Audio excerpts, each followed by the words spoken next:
morning, and thank you for having me. So, as a Palestinian American, I have been deeply impacted by the ongoing genocide in Gaza, especially because my taxes are being used to directly kill my own people. And I am compelled to demand that the Biden administration calls for an immediate and permanent ceasefire.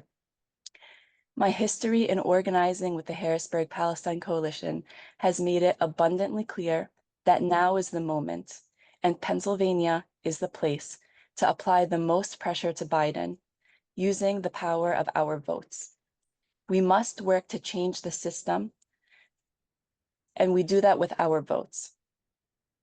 The genocide in Gaza is unfolding, and it demands our immediate and urgent attention as well as action. President Biden's administration continues to fund the war on Gaza and the violence that's happening in the region, and this is simply unacceptable. It must be addressed and action must be taken place. Personally, the genocide in Gaza hits home for me on a very deeply personal level. I'm Palestinian, I have family in the West Bank, but I have a lot of friends in Gaza. All of them are deeply impacted by the violence and the suffering. The stories that I hear on a daily basis from my friends in Gaza fuel my determination to speak out and demand justice. Just to share some stories, I have a friend not more than 20 years old whose father was martyred by the Israeli violence back in October in the north. His disabled brother was recently executed among 150 other men in the El Shifa hospital just 5 days ago, while it was under a 13-day siege by Israeli soldiers. And his mother and his siblings, his two younger siblings, around 5 and 7, are missing. They have been missing since the siege has begun on El Shifa.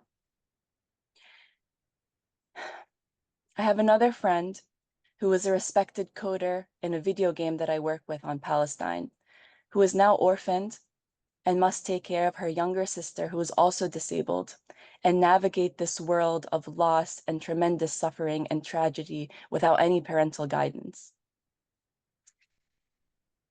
I have another friend from that same video game team who lost her entire family, over 20 members, in one Israeli airstrike, targeted directly at her home.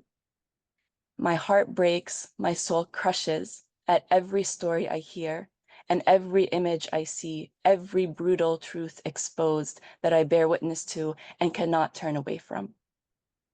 Every single person in Gaza is my blood, my breath, and my soul. And I speak for them with the Harrisburg Palestine Coalition. Since mid-October, we, the Harrisburg Palestine Coalition, have worked tirelessly to raise awareness about the ongoing genocide of the Palestinians, to push meaningful change in our own communities and beyond.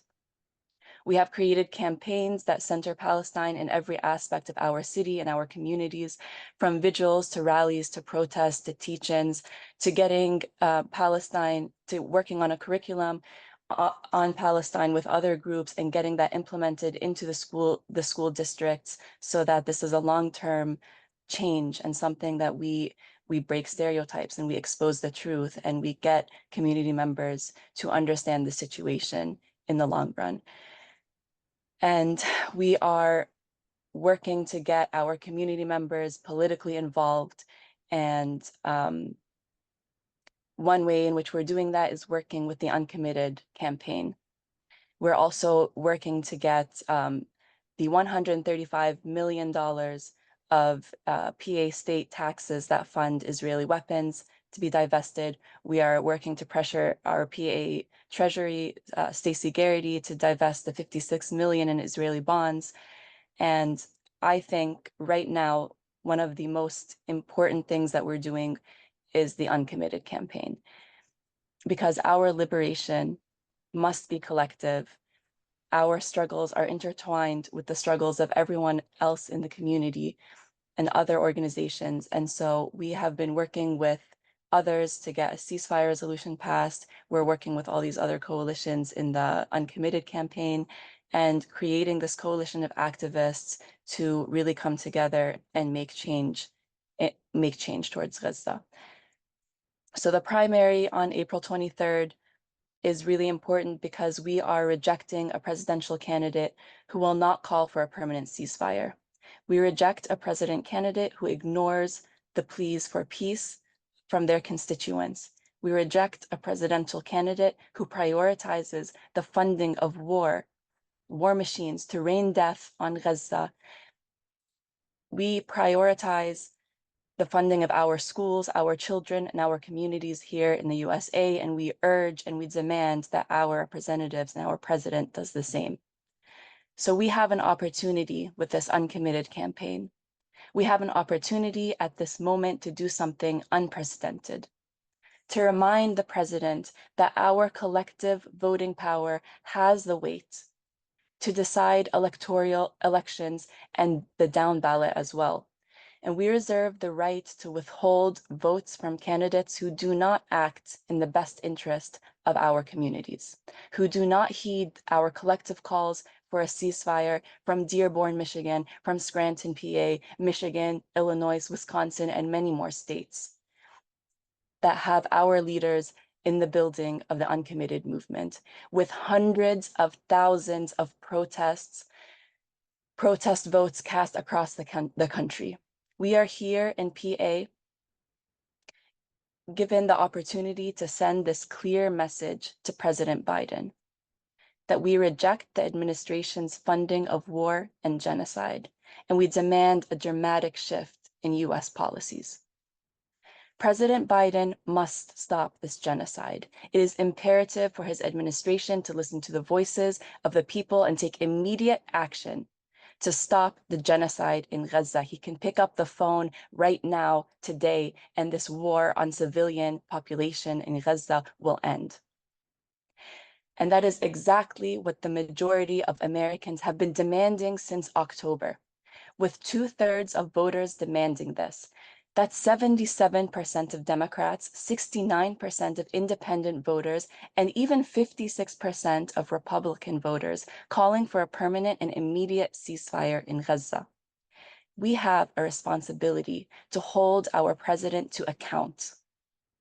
And one way we can do this is to continue to pressure the Biden administration and do this with the Uncommitted campaign.